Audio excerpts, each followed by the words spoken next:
नमस्कार जी, मैं आपका दोस्त chemical engineer specialisation in polymer technology में शिक्षक आपसे कोरोना वायरस के बारे में आपको डिटेल में बताना चाहता हूं जी। इसको कोविड-19 का नाम दिया गया है। इसका मतलब कोरोना वायरस डिसीज जो 2019 में दिसंबर में चाइना की वुहान सिटी से शुरू हुई। कुछ लोग बोलते हैं कि ये चमगिदड़ों, पांगोलिन, सांपों और ऊँटों से शुरू हुई। इन जानवरों का मांस खाने से ये इंसानों में आई। दूसरी बात ये हो सकती है कि ये चाइना का बनाया हुआ ही वायरस हो। सबसे बड़ी बात ये है कि जो मीडिया वाले या साइंटिस्ट बोलते हैं कि इसका टीका निकाल रहे हैं, ये सब बकवासबाजी है। इन लोगों की बातों में आकर आप अपनी सेफ्टी में लापरवाही मत करना जी। आपको पता है कि भारत में 40 साल की उम्र में तकरीबन 40% लोगों को डायबिटीज़, शुगर की प्रॉब्लम शुरू हो जाती है। इसकी वजह है कि भारत में जन्म से ही हम शुगर, मिर्ची का इस्तेमाल शुरू कर देते हैं और 40% लोग ऐसे हैं जिनको high blood pressure, hypertension, asthma, cancer, malaria और अनेक बीमारियां हैं। अब तक कोरोना का कोई भी देश इलाज नहीं ढूंढ सका है। भारत में 20,000 हॉस्पिटल है जिसमें तकरीबन तकरीबन 80,000 बेड है और इन 80,000 बेडों में तकरीबन 40,000 बेड आईसीयू बेड है और तकरीबन 40,000 बेड ही वेंटिलेटर बेड है और आबादी आपको पता तकरीबन 135 करोड़ है। मान लो कि भारत राज्य के हिसाब से 1 लाख आइसोलेशन बेड की व्यवस्था की जाती है तो भी बहुत ज़्यादा कम है।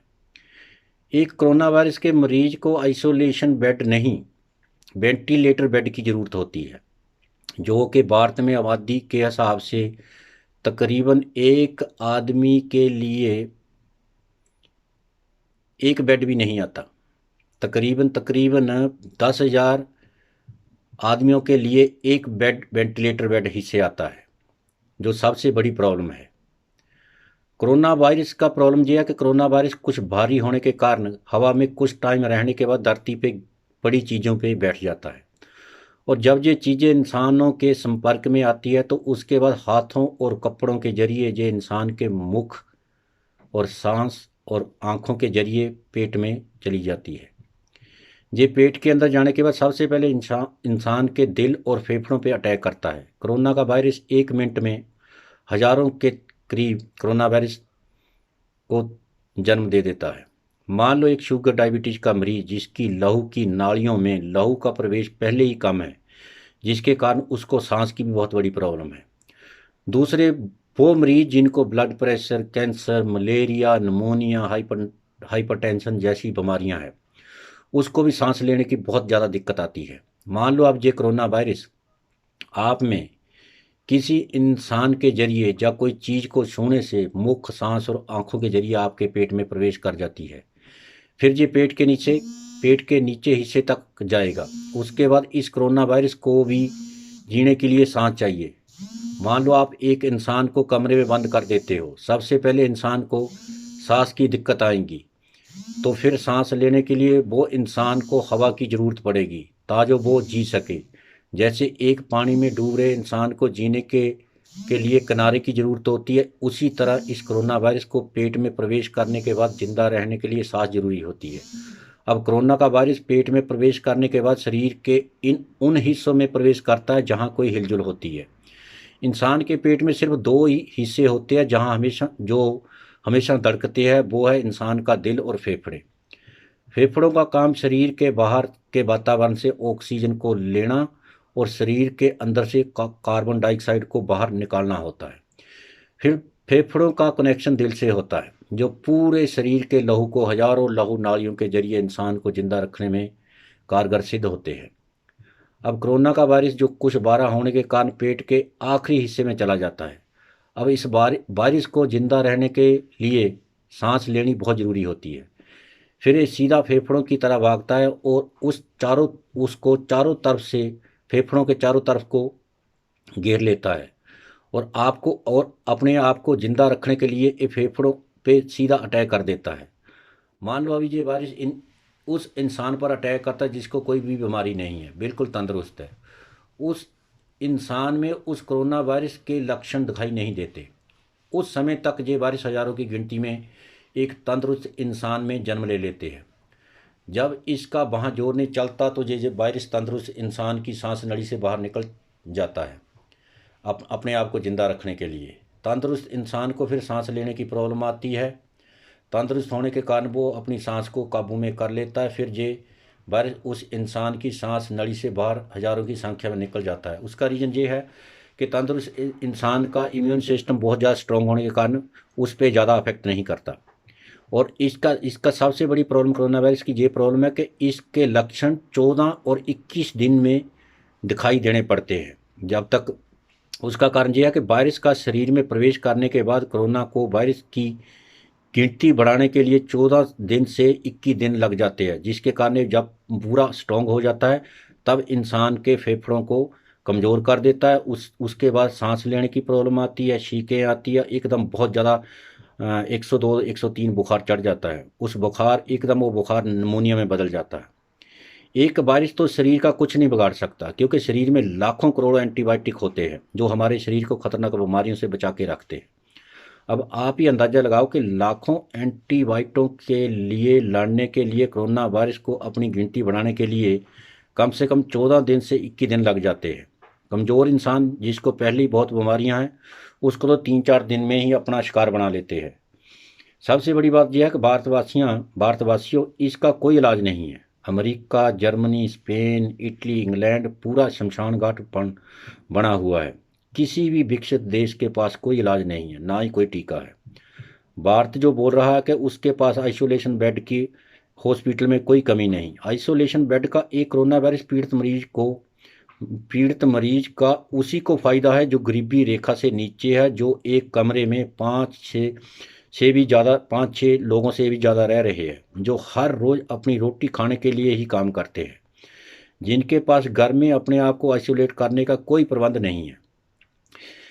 ऐसे गरीबी के नीचे रह रहे लोगों को भारत सरकार को उनकी रोटी का प्रबंध करना चाहिए ताकि वो घर से बाहर ना निकले और घर में ही रहे। और समय समय पे डॉक्टरों द्वारा उनको कोई सेहत संबंधी प्रॉब्लम हो तो घर जाके चेक करना चाहिए। अगर किसी को कोरोना वायरस की प्रॉब्लम है तो उसको हॉस्पिटल में आइसोलेट बेड की सुविधा दे। अगर जिस इंसान के पास घर में आइसोलेट करने के लिए जगह है, मान लो किसी इंसान को खांसी, छींके और हल्का हल्का बुखार है, तो उसी वक्त अपने आप को आइसोलेट कर लेना चाहिए। याद रहे आपके घर में खांसी, छींके, बुखार, ब्लड प्रेशर, मलेरिया और कोई और भी बीमारी है, उसकी दवाई आपके पास घर में होनी चाहिए। फिर आप घर में रहकर इस कोरोना के वायरस से लड़ सकते हैं आसानी से। अगर फिर भी आप कोरोना कंट्रोल से बाहर हो जाते हैं, मान लो आपको प्रॉब्लम ज़्यादा बढ़ जाती है, तो आप अपने नज़दीकी हॉस्पिटल में फ़ोन करके हेल्प ले सकते हैं। मेरे को एक भी भारत के हॉस्पिटल के डॉक्टर बता दो जिन्होंने ये कोरोना का एक भी कोरोना के वायरस का एक भी मरीज़ ठीक किया है। जो भी मरीज़ ठीक होता है वो अपनी इम्यून सिस्टम स्ट्रांग होने के कारण ठीक होता है।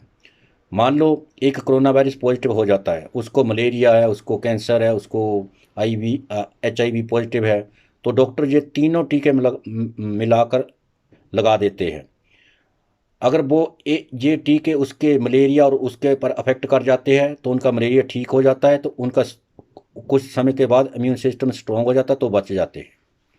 मैं भारतवासियों को ये बताना चाहता हूँ कि अगर आपको कोई वहम है कि हमारा इलाज हॉस्पिटल में हो जाएगा और हमें डरने की ज़रूरत नहीं है, तो समझ लेना कि आप अपनी मौत को खुद बुला रहे हैं। दूसरा, अभी तक कोरोना वायरस की बीमारी का सही तरीके से पता लगाना भी संभव नहीं है। अगर आपको बुखार और खांसी हो गई है तो डॉक्टर आपको कोरोना का मरीज़ समझ के आपका चेकअप करके, आपको मान लो बुखार 102 डिग्री है तो समझ लेंगे कि इसको कोरोना वायरस हो गया, तो आपको सीधा हॉस्पिटल ले जाएंगे। फिर आप वापस घर लौटते हो इसकी कोई गारंटी नहीं होती। दूसरा, कोरोना का वायरस आपके फेफड़ों पे और दिल पे सीधा अटैक करके सांस नली को सांस लेने से रोक देता है, जिससे इंसान को सांस ना आने से बहुत ज़ोर से खांसी लेने में दिक्कत आती है और उसके बाद शरीर का तापमान बहुत बढ़ जाता है, जिसमें बुखार का टेम्परेचर तकरीबन 102-104 डिग्री पे पहुंच जाता है, जिससे तेज़ बुखार हो जाता है और ये बुखार निमोनिया में बदल जाता है, जिसके बाद इंसान को 2 दिन में ही मौत हो जाती है। ऐसी हालात में इंसान को मैकेनिकल वेंटिलेटर बेड की ज़रूरत पड़ती है, ताकि उसको आर्टिफिशियल सांस दे के उसका इम्यून सिस्टम स्ट्रॉन्ग है तो अपने आप वो बच जाता है। डॉक्टर के पास भारत में रोगी का सबसे बड़ी बात यह है कि डॉक्टरों के पास भारत में रोगी का कोई रिकॉर्ड ही नहीं होता कि उसको क्या मलेरिया है, ब्लड प्रेशर है। तो उसकी प्रॉब्लम ये होती है जब कोई कोरोना वायरस होता है, अगर मान लो कोई नॉर्मल इंसान है जिसको कोई बीमारी नहीं, तो डॉक्टरों के पास तो इलाज तो है नहीं इसका, तो सीधा क्या करते हैं, वो तीन तीन टीके मलेरिया, नमूनिया, HIV, कैंसर का टीका लगा देते हैं। तो क्या होता है, वो इन टीकों का असर उसकी हेल्थ पे पड़ जाता है, तो एक अच्छा इंसान भी मर जाता है। तो इसका इसका है इसका रीज़न ये है कि इन अगर कोई इन बीमारियों से पीड़ित है, उसके बचने के भी चांस 99% कम हो जाते हैं, क्योंकि उनका शरीर तो पहले इम्यून सिस्टम इतना वीक होता है कि वो बच ही नहीं पाते। इस समय उनको एक वेंटिलेटर बेड की ज़रूरत होती है को उस वक्त जब कोरोना वायरस पॉजिटिव होता है, तो इसकी सबसे बड़ी प्रॉब्लम होती है छींके और खांसी। खांसी इतनी ज़ोर से आती है कि आपको सांस लेना बहुत ज़्यादा मुश्किल हो जाता है। उस मुश्किल समय में आपको बनोटी या आर्टिफिशियल सांस वेंटिलेटर बेड के सहारा दिया जाता है। तो इसका फ़ायदा उन लोगों को होता है जो जो लोग तंदुरुस्त है और अचानक कोरोना वायरस के संपर्क में आने से बाद प्रॉब्लम आ गई, तो उनको आर्टिफिशियल सांस देने के बाद उनको बचाया जा सकता है। मैं उन लोगों को ज़ोरदार अपील करना चाहता है जो किसी बीमारी से पीड़ित है और घर में से बाहर ना निकले, अपनी दवाइयाँ, अपनी सब कुछ अपना घर में इलाज करो और अपने आप को आइसोलेट करके अपने आप को एक बखरे कमरे में बंद करके अपना 40 दिन तक इलाज करो। जो बिल्कुल तंदुरुस्त है, अगर उनको कोई खांसी छींके आती है तो घर में उस दिन से 20 दिन तक घर में ही इलाज करो और ठीक हो जाओगे। ये मैं आपको 100% कहता हूँ। मैं प्राइम मिनिस्टर श्री नरेंद्र मोदी जी को एक रिक्वेस्ट करना चाहता है को सबसे बड़ी बात है कि गरीबों को घर में भोजन पहुंचाने की जिम्मेवार लोगों की ड्यूटी लगाएं और उनको घर में ही डॉक्टर द्वारा चेक करने की ठोस जिम्मेवारी उठाएं। इंडिया में तकरीबन 60% लोग गांवों में रहते हैं जिनको इन सुविधा की बहुत ज़रूरत है, और बहुत ज़्यादा लोग अनपढ़ हैं जिनको तो ये भी नहीं पता भी कोरोना वायरस क्या है और कैसे आइसोलेट करना है, तो क्या इसकी क्या प्रिकॉशन लेनी है। कोरोना वायरस का कंट्रोल करने का सिर्फ यही एक हल है। और मैं नरेंद्र मोदी जी को एक और बेनती करनी चाहता है, जितने भी प्राइवेट हॉस्पिटल, बहुत बड़े बड़े हॉस्पिटल हैं, उनको सरकार की तरफ से खुलवाया जाए ताकि उनसे भी कोरोना वायरस के मरीजों के लिए इलाज के लिए हेल्प ली जाए। और सबसे आखिरी बात मैं आपके ध्यान में लाना चाहता हूँ, सभी विकसित देश कोरोना वायरस की बीमारी के विरुद्ध टीका तैयार करने में जुटे हुए हैं, और सभी विकसित देश बोल रहे हैं कि इस टीके को तैयार करने के लिए कम से कम 1 साल लग जाएगा। तब तक तो बहुत देर हो जाएगी, क्योंकि 1 साल तक तो बहुत ज़्यादा नुकसान हो जाएगा, बहुत ज़्यादा लोगों की मृत्यु हो जाएगी। और दूसरी बात है, मान लो अगर इन वायरस को बनाने के और फैलाने में चाइना का हाथ है, अगर लोग समझते हो कि 2 महीने के बाद चाइना हमें टीका दे देगा, ये आपकी बहुत बड़ी गलतफहमी है। कोरोना वायरस के टीके को वो किसी भी देश को ना बेचेंगे, ना किसी देश की हेल्प करेंगे। सिर्फ चाइना का एक ही मकसद है, जब सभी देशों में मौत का नंगा नाच होगा और देश बेबसी का शिकार होंगे, भूखमरी का शिकार हो जाएंगे, फिर जब सभी देश लाचार होकर चाइना के आगे घुटने टेक देंगे और बेबसी का शिकार देशों को अपने वो हाथों में उनका चार्ज ले लेंगे। चाइना को भी पता है अगर मैं कोरोना का टीका बेच के अमीर हो जाऊंगा, फिर बाद में सभी देश उसके खिलाफ हो जाएंगे। इसलिए मेरे भारतवासियों को अपील है, ऐसी अफवाहों में ना आएं और अपनी जान को जोखिम में मत डालें। इसलिए आप अपने घर में रहो, आपके अपने माता पिताजी जो बुजुर्ग हैं उनको समय समय से पर दवाई देते रहो ताकि उनका बचाव हो सके।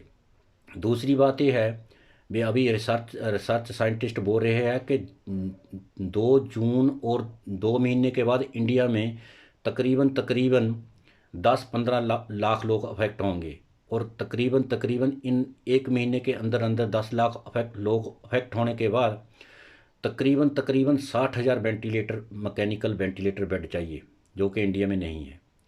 और थर्ड स्टेज में तकरीबन और 10 लाख लोग अफेक्ट होंगे, तो जिसके लिए हम इंडिया को तकरीबन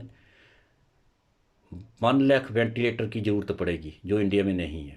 तो इसका सिर्फ एक ही एक इलाज है, आप अपने घर में रहो, अपने आप को बचा के रखो, अगर आपको किसी चीज़ की ज़रूरत भी पड़ती है तो सिर्फ घर में से एक ही इंसान अपना घर का राशन पानी और दवाइयाँ लेने जाए, और जब घर में वापस लौटता है तो प्लीज़ अपने कपड़े, अपने जूते, अपने आप को, इनको सभी को एक गर्म पानी को टेम्परेचर 80 डिग्री या 70 डिग्री टेम्परेचर पानी को गर्म करके उन सभी कपड़ों को पानी में अच्छी तरह धो लेना।